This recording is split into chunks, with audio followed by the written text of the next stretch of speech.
What's up gamers, here's how you can find the Rhonid Large Shield in Crimson Desert. Since we're going to be stealing said shield, you're gonna need a key and a mask, which you can buy from the back alley shop southeast of Hernan Town. Once you have those items, go to Lioncrest Manor on the northwest side of town. When you're there, go to the right side of the main building, past the arena. Look to the upper floor window, the one in the middle, then climb up there and open it. When you get in, you'll be in a room. Go out to the main hall, cross to the other side, and you'll find a table with a candelabra.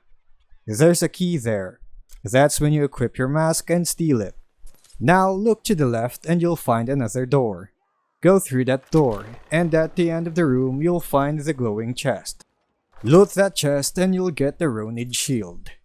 If you found this video helpful, leave us a like or comment and subscribe to the channel for more Crimson Desert tutorials. Thanks for tuning in.